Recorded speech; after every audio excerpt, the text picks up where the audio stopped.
Yeah. Thank you, God, for this life.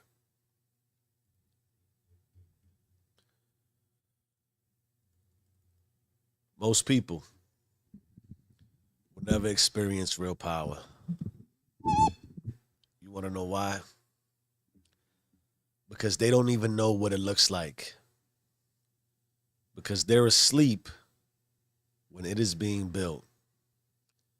Because most people are asleep in their own systems. So that's right. If you're here with me at 4 a.m. Monday morning, you're already ahead. But let's get surgical. Most people aren't failing because they're weak. They're failing because they're fractured. They think they have a time problem, but they got a priority hierarchy crisis. You can't move with force if you're split in four directions. You can't opt in to real power if everything is a maybe. The system doesn't reward the busy, it rewards the locked in. And nothing locks you in faster than one priority. Welcome to Raw 4, Day 83, Epoch 1, where we talk about a wonderful do you rules concept, which is called opt in, OPTIN. It's an acronym for one priority at a time. So again, you can write this down. Opt in. Opt in equals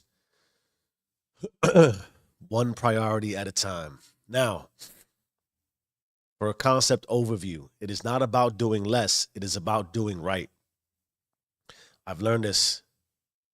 Most people stack 10 priorities and touch none of them with real power. And every extra priority is a leak in your spiritual and mental bandwidth, in your life bandwidth, in your time bandwidth. The goal is to align everything behind the master priority, not to juggle them all at once. Until you know what one move matters most, you're not moving, you're just making noise. Let's filter this. Let's talk about the priority clarities and the four R's, right? Specific to opt in. We learned the four R's yesterday: runner, responder, route setter, route. Ask these four questions every time for your system. Route. What is this? We're talking about your priorities. Let me level set quick. We're talking about your priorities. Root. What is this connected to at your core? Your priority. Reason. Why is this the move now? Result. What will this action produce? Rhythm. Does this priority support your system's current rhythm? We're asking ourselves for our priorities. If it fails any of these four, it is it's a false priority. Delete it before it dilutes you. I'm going to get into personal perspective soon on this.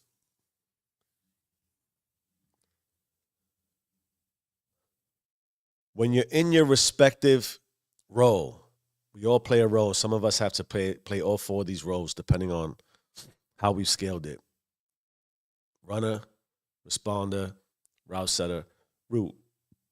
When we're talking about priorities, there's four additional R's that we can use for questions: root, reason, result, rhythm. The four questions I just asked you. When you answer these questions to yourself about what you're doing, what you're engaged in, they got to align. If it doesn't, it is diluting you. You got to be able to appreciate what that means contextually for where you're at. And this is everything, because everything can't be a priority. All right. Let's get into a visual metaphor. Think of it like this: a laser versus a strobe light. A strobe light, we've been to like a party and it's right. It lights up the whole room and makes everything look alive. But nothing gets out, nothing gets changed. A laser, I think of Austin Powers. Fire the laser. Same energy, one direction, full penetration. Opt in, one priority at a time. Is laser living. Everything else is light pollution. Think of it. Think of it. Think of it. Think of how you're living your life and the priorities that you are involved in, how you schedule your day, how you move your time around. Are you lasered in, or is it just strobing and popping everywhere? There is no forward progress when you're a strobe light. Think about what that means. 4:06 a.m., right? I'm lasered in. I know what I'm doing from the minute I wake up to the minute I go to sleep. I'm going to give you some personal perspective. Let's check the chat at 4:07 a.m. on a Monday. Huh? Who's getting ready for Monday morning? You still recovering from Friday night and Saturday night? I'm not judging you. I'm just asking you a question. All right. I'm going to start off with one of my mentors, man. Such a powerful dude. He used to say this: it's okay to have a lot going on. It's okay to be layered. You can have multiple layers. But if all you do is peck at each thing, you peck, you peck, you peck, you peck, you peck, nothing ever really gets done, like the strobe light. And that stuck with me because most of us don't look like we're quitting. We just live in a pattern of incompleteness. We start things, and then we start more things, and then we start another thing. Tell me that hasn't happened to you. But when that happens, when your system never learns how to resolve, because that's what's happening, you're not concluding anything, you essentially build habitual incompletion. You normalize open loops. You extend tasks, not because they're difficult, but because your system has been trained to pause without closure. Hear what I'm saying to you. I had another mentor: close every loop, close every loop, even if it means passing the ball back to the other court. Here's the hidden cost, right? Every time you stop mid-task, you don't just delay progress, you erase movement. Because now, to restart, you got to fight through the emotional resistance of stopping. Plus, you got to fight the momentum you lost. When you start and stop, you've lost massive momentum. Now, you also got to fight the mental weight of an unclosed loop still living rent-free in your system. That is the tax of skipping resolution. When you don't resolve, you don't evolve. You stack friction with no direction, and worst of all, that friction becomes addicting. If you pay attention and look, you can understand what I'm saying. You get hooked. We get hooked on the high of starting. Not because we love the work, but because starting still carries the fantasy of success. And then quitting early gives us an out. If I never finish, I can never fail. So we pause, we circle back. This is a lie. And we lie to ourselves and call it productivity. But really, it's just spiritual revving in neutral. Vroom, vroom, loud, moving, burning fuel, still in the driveway. People fool themselves with episodic effort. You go 3 hours a week to the gym instead of 30 minutes a day. They confuse energy with impact. They confuse motion with meaning. They confuse friction with growth. But when you're on the Do You Rules program and you opt in one priority at a time, changes everything, because everything then changes. Your mind, body, and spirit and mission move in one frequency. You stop reacting to everything. We got to be more responsive and start moving toward one thing. You collapse noise. You redirect all divine bandwidth, and your system starts responding with speed and clarity. It's very logical. If you remove the clutter, if all you are is focused and lasered in one direction, there's nothing else to bother you, no friction, no distraction. Because here's the power move. You can't wear every mask at once. And don't tell me you don't have multiple masks. Think about it like this. You can't be a parent and a professional in the same breath. You can't be a husband while trying to record content. You can't prioritize house chores while executing on your dream. Every role requires full presence. Every priority demands its own posture, and trying to wear all the masks at once, that leaves you naked in all of them. And here's the real kicker. This is how runners stay runners. Not because they are lazy, but because they're inconclusive. You ever had this happen to you? You ever see it happen? They start real fast, stall in the middle, and return to the starting line like it's a new path. Imagine running half the race and coming back to start again. Because it's not. It is not the same path. It's the same loop. It's the same entry point. The same trap disguised as movement. You are fooling yourself. Because if everything is a priority, then nothing is. And if nothing ever reaches resolution, you're not a creator. You are a chronic restarter. Think about what we're saying here. Think about what we're saying here. It took me an awfully long time. We're going to get into a God tie-in in a moment here. The God tie-in is really powerful. It took me a moment to appreciate. This really kicked off for me too with literature. I don't know if it was the monkey brain. I don't know if it was a neuroscience overview I was going through. I forget what the actual literature was, but in short, it said this, right? The idea that multitasking is a myth, because and the confusion that because you can go from and your brain, it moves from one to the next to the next to the next to the next to the next to the next, and that I could think about the Yankee game while I'm thinking about my wife, while I'm thinking about the Y.O.U rules, while I'm thinking about what I posted on Instagram, while I'm thinking about what I might do tomorrow. But the reality is you're bouncing. You're bouncing. You're bouncing. You're not, it goes back to the laser. And if you start to really work on consciousness and appreciate who you are and audit what it is you're doing and not doing, how some things go from complete to incomplete, or that there's a reality that there's a lot of things that are incomplete. This also ties into the emotional aspect. You can't be in multiple places at once. You cannot. You cannot. Nobody can. Your mind can. You think you can. You're not.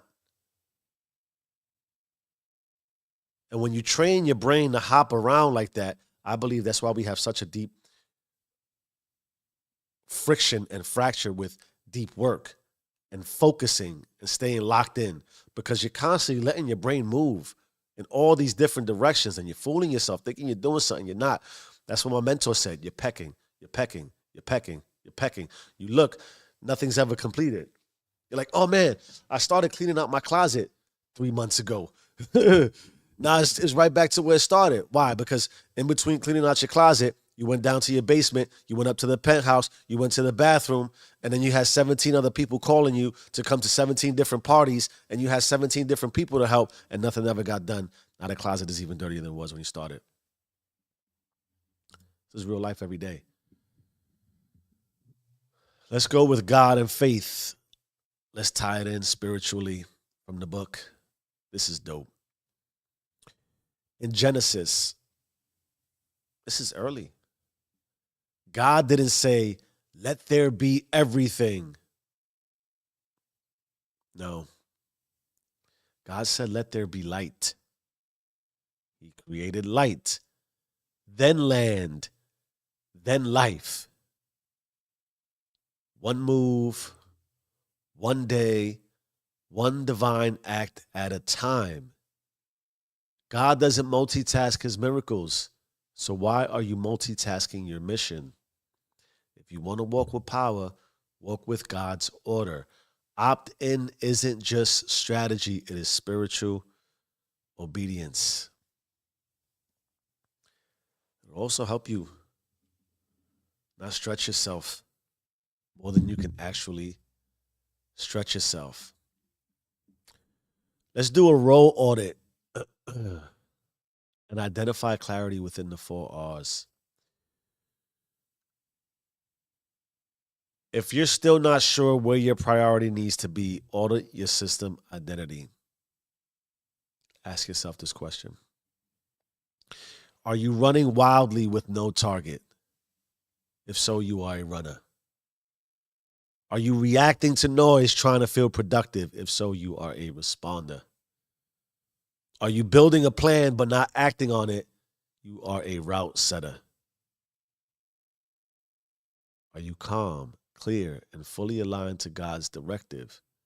If so, you are a root source. Only root sources can truly opt in. Everything else is chasing motion without mastery. We're going to get into some consequences, but not to be confused. You have to start off to become a master at a novice level. That's why we have the 4 R's: runner, responder, route setter, root source. You have to take time to elevate. You have to take time to go through the processes. I talked about it yesterday in a little bit of detail when we align generational curses and how we can't raise the bar. We can't raise the bar because we stay stuck in a low priority for ourselves. We stay stuck in, we made a move, we had the right intent, we made some go forward progress, and then we never built and compounded. Look around, look at the logic, reason with yourself, remove the emotion. Make it objectively subjective versus subjectively objective. How do we wind up looking back and saying, oof, I wish I could have, and all this distance has passed and no movement? It's because you never prioritized. And in the same way, imagine that you've never become a full priority for yourself.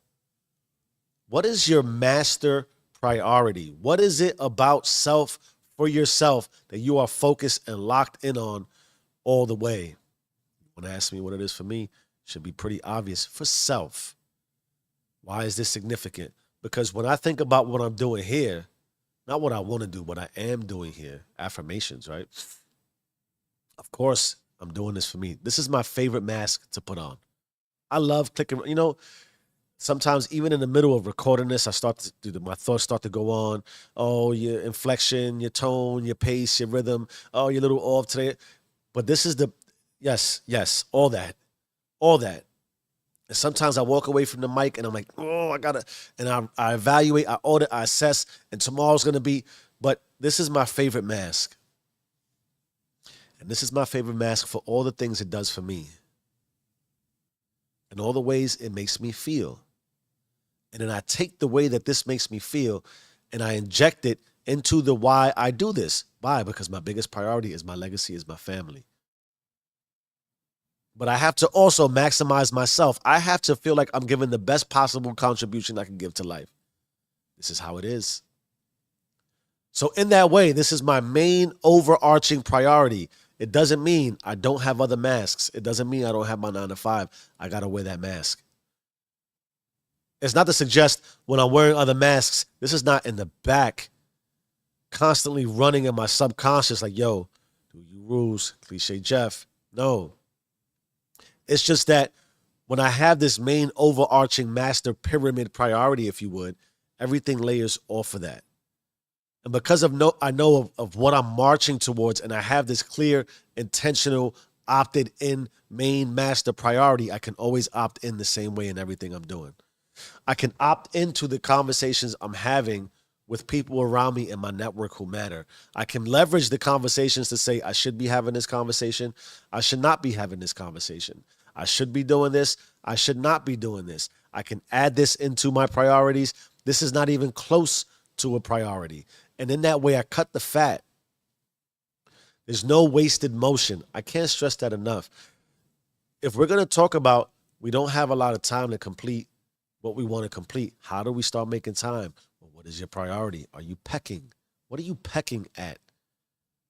And how many times are you going to repeck at the same thing with never having come to a conclusion? The audacity, too, of a lot of us, oh, I failed this. Are you still breathing? If it's something you still want, how did you fail if you still have time? What are you doing? If you have a singular priority that you know would make you feel the best you could possibly feel about your life, because that's what you really want to do, why aren't you locked in on it? Why aren't you lasered in? What is getting in the way? Everything can't be a priority. I know you can't drop it all. I don't subscribe to that theory either. Drop everything right now. No, don't do that. That's madness. Unless you can, or unless you should. But certainly, that's a massive consequence if you're not chasing who you really want to be.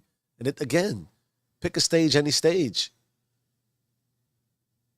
It really amounts to, if you're not feeling the way you want to feel about your life, what are your priorities? There's consequences. So moving forward, when we talk about consequences, it's SSS, self, spirit, system.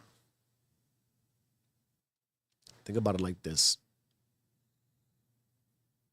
Every time you chase 5 priorities, you fracture your own identity. You dilute your authority because your system stops trusting your commands. You become emotionally addicted to starting and spiritually allergic to finishing. I keep telling you, you can't lie to yourself. You cannot lie to yourself. And you cannot run from the addiction.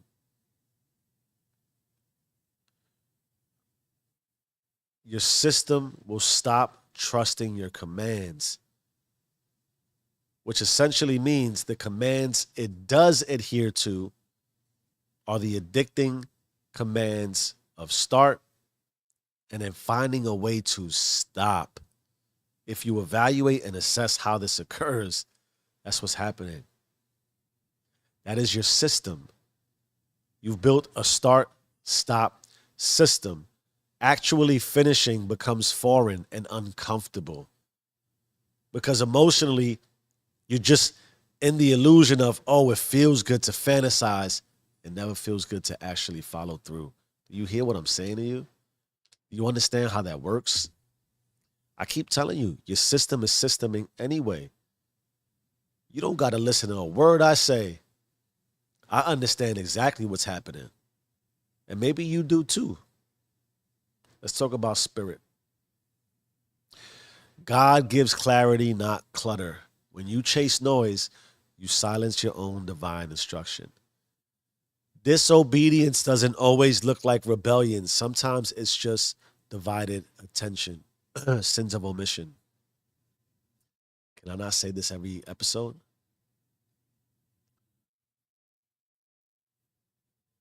What are you dividing your attention between? What has your attention? Is it worth your attention? Have you done a scrupulous evaluation of what is pulling at you in all areas of your life, emotionally, spiritually, physically, psychologically? What are your priorities? Have you even stopped to consider what your priorities are? Have you stopped to realize what faith could mean for you? Faith don't wait. Doubt deletes the code. What are the 4 rules? God, faith, honor, loyalty. What are you honorable towards? What are you loyal towards? A lot of you might misconstrue the reality that if somehow you aren't moving in this way, one divine priority at a time, that you lack honor and loyalty. No, you're just honorable and loyal to your fractured approach towards starting and stopping. That is a system. Have we not been doing this enough to understand that? Your system is already systeming. It's loyal to what it's loyal to today, even if it means leakage and self erasure. What are your priorities? Are you running the system, or is the system running you? What are your priorities? What are you going to do today? What are you going to do today that you told yourself you should be doing? There are system consequences. Your environment mirrors your disorder. People trust you less. The algorithm ignores you, and the mission, the mission moves without you. You are either aligned and leading or confused and replaceable. Those are massive consequences. Who's in the chat at 426 on a Monday? Do you understand the consequences of not having priorities?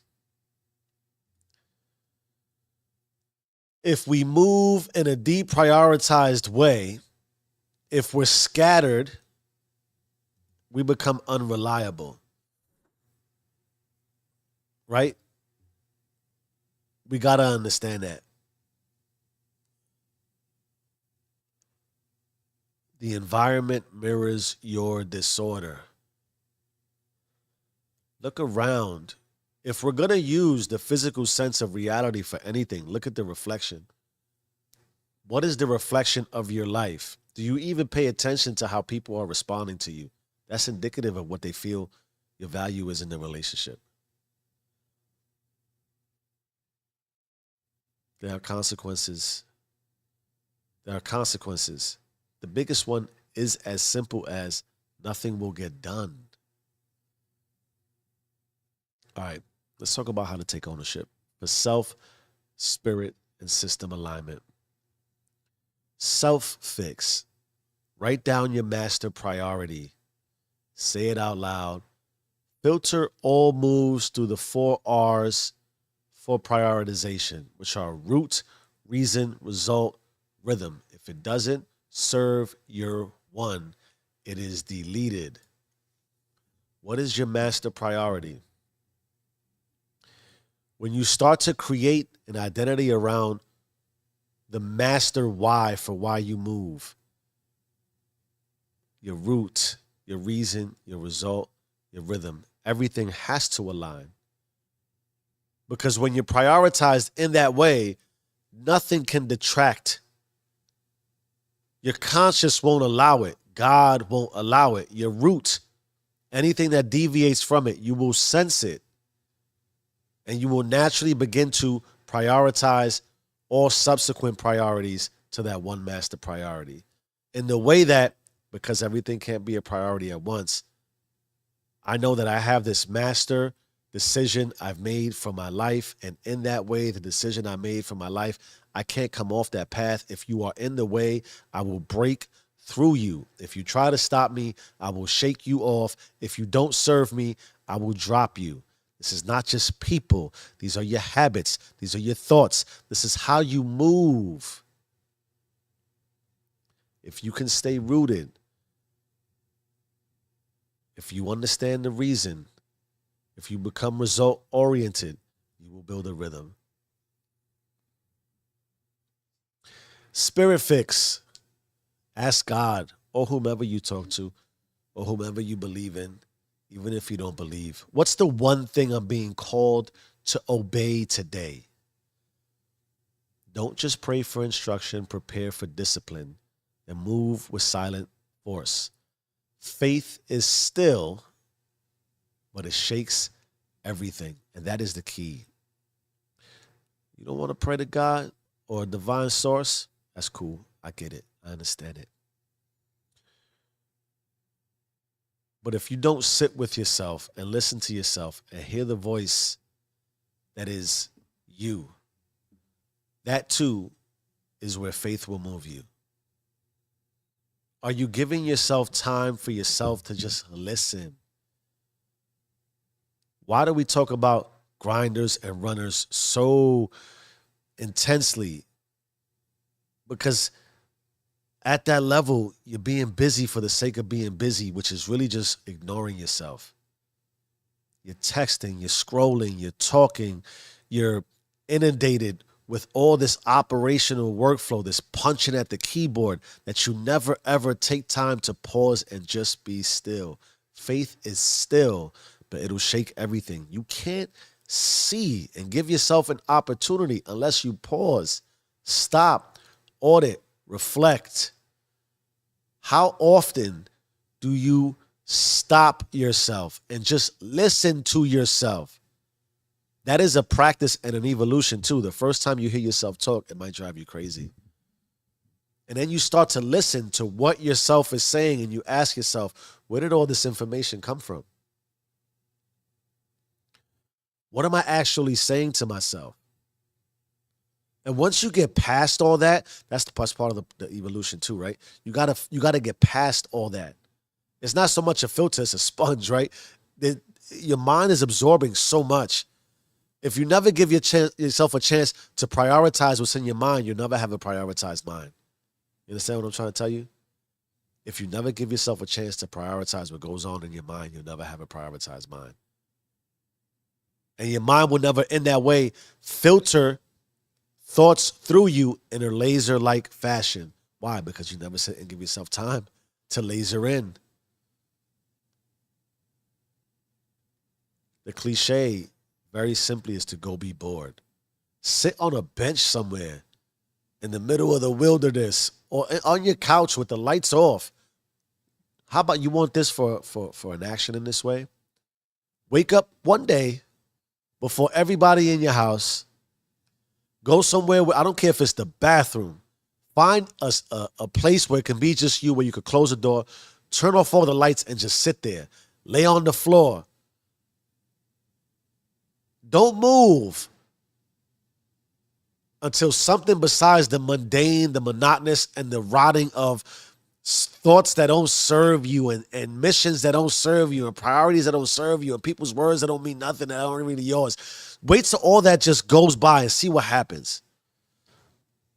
Don't move. Don't move until faith hits you, until you hear your own voice for yourself telling you what you should be doing for yourself, assuming you have a problem and you're not moving where you're supposed to be moving. You're moving anyway, right? The system fix. Inform your ecosystem of your focus clearly and calmly. The system must know your direction or it will hand you someone else's. Own your lane or get outsourced by default. Do you hear what I'm saying? Your system, let's check the chat, 4433. Your system,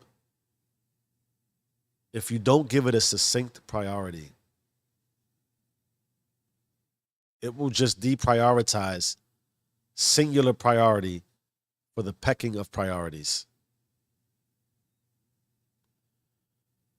And when the system receives input that is scattered and sporadic, you get an unfocused system.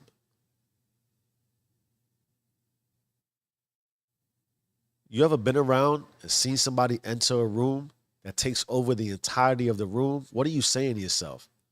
You can feel the focus. You can feel the energy. You can feel the direction. Somebody who is moving in a clear and concise direction doesn't talk scattered, doesn't posture scattered, doesn't feel scattered. Own your lane or get outsourced by default. I got a daily challenge for you, which now our daily challenge will follow the acronym of ARR. We audit, we replace, we report. So for our daily challenge, what can we audit? Expose the frauds. What priorities are emotional props? Which tasks exist only to make you feel busy? You got to ask yourself these questions. Audit, audit, audit. then replace one. That's the law today. Lock in your master priority and delete the duplicates. If the system can't serve your one, it's not your system. What's your master priority? Sit until it hits you. Report. Don't just share it, prove it. Call your shot, execute it.